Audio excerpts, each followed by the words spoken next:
نحمده ونستعينه ونستغفره ونؤمن به ونتوكل عليه ونعوذ بالله من شرور انفسنا ومن سيئات اعمالنا من يهده الله فلا مضل له ومن يضلل فلا هادي له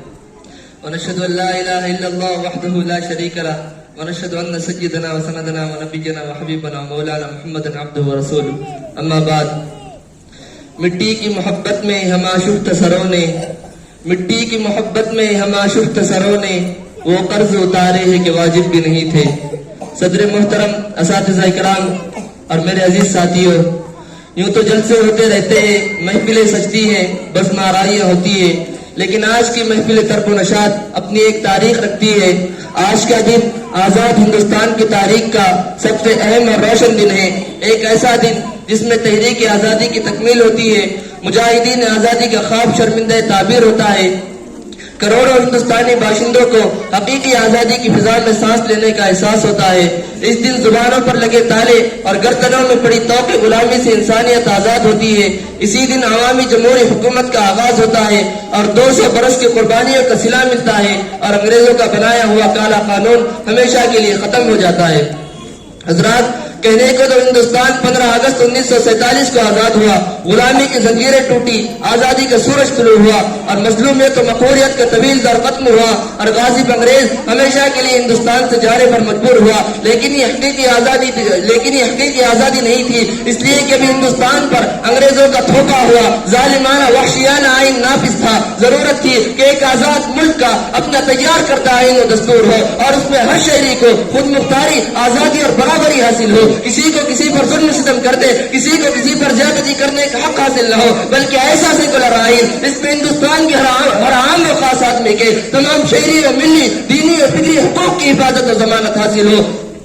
اس آئین کے لیے ایک آئین ساز کمیٹی بنائی گئی جس کے سربراہ ڈاکٹر امبیڈکر تھے۔ ڈاکٹر امبیڈکر اور کمیٹی کے تمام احکام غیر متعصب، اعلیٰ تعلیم یافتہ اور ماہرین قانون تھے۔ اس کمیٹی نے 13 مہینے میں ملک کے تمام جمہوری ممالک کے دستوروں کا گہرائی سے مطالعہ کیا اور ہندوستان کے ماحول و مزاج، یہاں کی ضرورت اور مختلف مذاہب و ادیان اور افکار اور نظریات کے لوگوں کی مذہبی، سماجی اور طبقاتی ضرورتوں اور حالتوں کو سامنے رکھ کر دنیا کا سب سے جامع اور معتدل جمہوری سیکولر دستور تیار کیا۔ اس پر ہندوستان کے پارلیمنٹ میں 2 سال تک بحث ہوئی، پھر منظور کیا گیا اور 26 جنوری 1950 کو بال اتفاق پاس کر دیا گیا۔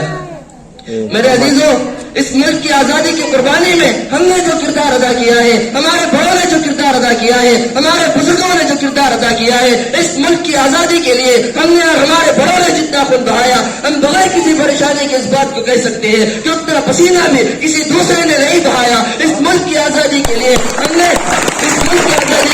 جو قربانیاں مسلمانوں نے پیش کی ہے، آج اپنے ذہنوں کو تھوڑا سا پیچھے لے کر جائے۔ 1554 کے اندر ملک کی آزادی کی لڑائی شروع ہو جاتی ہے۔ 1557 میں نواب سراج الدولہ اس ملک کی آزادی کے لیے میدان میں آتے ہیں۔ 1582 میں آزادی کی لڑائی لڑی جاتی ہے۔ 1592 میں ٹیپو سلطان میدان میں آتے ہیں۔ 1599 میں ٹیپو سلطان اس ملک کی آزادی کے لیے لڑتے ہوئے سرنگا پٹم کے اندر شہید ہو جاتے ہیں اور ان کی لاش کے اوپر کھڑے ہو کر انگریز نے کہا تھا کہ آج سے ہندوستان ہمارا ہے۔ جب تک ٹیپو سلطان زندہ تھا اس وقت تک اس ملک پر حکومت کا انگریز خواب نہیں دیکھ سکتا تھا۔ آج اس ملک کے اندر بسنے والے لوگوں کو دیکھو، ان کا ذہن کیا ہو گیا۔ اس ملک کے لیے لڑنے والا اور یہ کہنے والا کہ گیدڑ کی 100 سالہ زندگی شیر کی 1 دن کی زندگی سے بہتر ہے، یہ کہتے ہوئے انگریزوں سے لڑتے ہوئے اپنی جان کی نذران لے کے پیش کرنے والا ٹیپو سلطان کو آج دیش کا غدار بتلایا جاتا ہے۔ ان کو اپنے ذہنوں کو صاف کرنا چاہیے۔ ٹیپو سلطان کو دیش کا غدار بتاتے ہیں اور گاندھی کو قتل کرنے والے کو دیش کا حقنامہ بتلاتے ہیں۔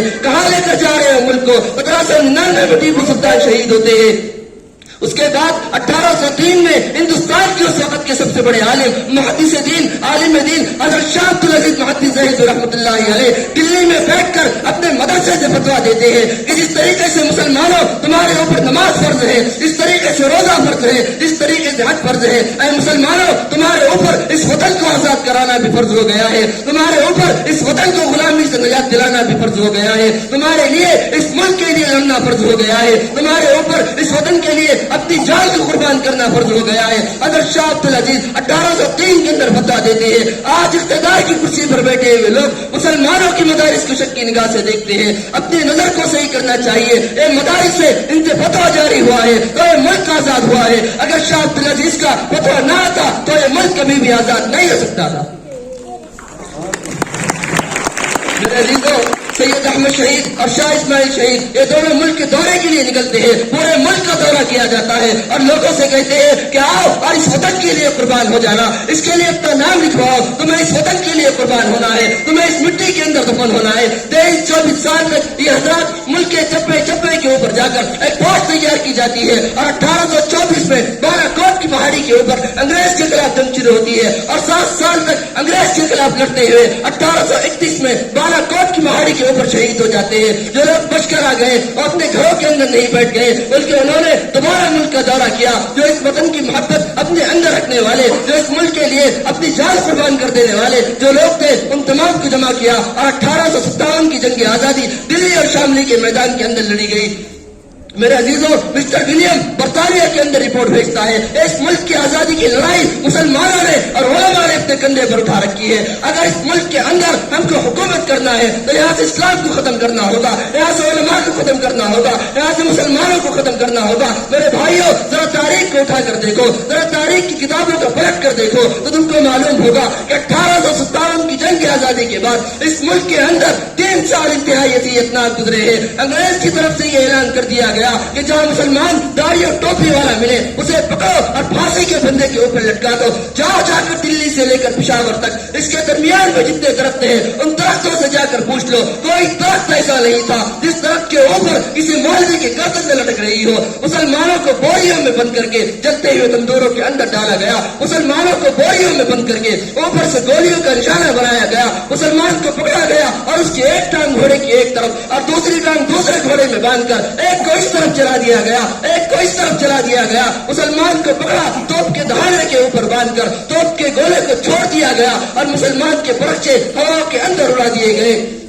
مسٹر تھامسن اپنی کتاب میں لکھتا ہے میں دلی میں اپنے خیمے کے اندر تھا اور مجھے اپنے خیمے کے پیچھے سے بدبو محسوس ہوئی اور میں اپنے خیمے کے پیچھے گیا تو میں نے دیکھا کہ 40 آگ کے انگارے پک رہے ہیں اور ان انگاروں پر 40 علماء کو کپڑے اتار کر لٹا دیا گیا اور وہ 40 کی 40 علماء آگ پر پک گئے۔ وہ کہتا ہے میرے دیکھتے ہی دیکھتے 40 اور علماء کو لایا گیا اور ان سے کہا گیا کہ مولویوں جس طریقے سے 40 کو آگ پر پکا دیا گیا تم کو بھی پکا دیا جائے گا۔ اگر تم میں سے کوئی ایک آدمی یہ کہتے کہ 1857 کی جنگ آزادی میں ہم شریک نہیں تھے چھوڑ دیا جائے گا، وہ کہتا ہے مجھ کو پیدا کرنے والے کی قسم پہلے 40 علماء بھی آگ پر پک گئے، دوسرے 40 علماء بھی آگ پر پک گئے، ایک عالم ایسا نہیں تھا جس نے انگریز کے سامنے اپنی گردن کو جھکایا۔ اس لیے کہ انگریز جانتا تھا اس ملک کے لیے سب سے خطرناک لڑائی لڑنے والے اگر کوئی ہے تو مسلمان ہے، اگر کوئی ہے تو مسلمانوں کے علماء ہیں۔ میرے عزیزوں، یہ طویل 200 سال تاریخ آزادی کا خلاصہ آپ کے سامنے ہے۔ سوال یہ ہے کہ مسلمانوں کو کیا ملا اور کیا مل رہا ہے؟ تو میں کیف بھوپالی کے ایک شعر پڑھوں گا کہ ہائے لوگوں کی کرم فرمائیاں، ہائے لوگوں کی کرم فرمائیاں، تہمت بدنامیاں اور رسوائیاں، یعنی دہشت گردی کی تہمت، بنیاد پرستی کی تہمت، غدار ہونے کا الزام۔ اور اب تو یہ حال ہے کہ معمولی سیاسی سڑک چھاپ لیڈر اپنی سستی شہرت کے لیے مسلمانوں کے خلاف زہر اگلتے ہیں، میڈیا پر چھا جاتے ہیں اور بڑوں کی قطار میں شامل ہو کر ملک کو لوٹتے ہیں۔ جلدی مشہور ہونے اور بڑا لیڈر بننے کا آسان نسخہ ہے مسلمانوں کے خلاف زہر اگلو، گاؤں کشی کا الزام لگا کر مارو پیٹو اور قتل کر دو، دہشت گردی کے نام پر مسلم نوجوانوں کو گرفتار کرو، مدارس کے خلاف بکواس کرو، یہ سب ہو رہا ہے۔ جدید تاریخ آزادی میں آپ کو مسلم مجاہدین و قائدین کا کئی نام و نشان نہیں ملے گا۔ اس تعصب و نفرت نے ایک شاعر کو یہ کہنے پر مجبور کر دیا کہ میرے لہو کی دھار سے وطن کی بیڑیاں کٹی، میرے لہو کی دھار سے وطن کی بیڑیاں کٹی، مگر کتاب حریت میں میری ہی داستان رہی، ورق الٹ چکا تلاش میں کمی نہیں، ورق الٹ چکا تلاش میں کمی نہیں، میرے لہو کے رنگ کا کہیں کوئی نشان نہیں۔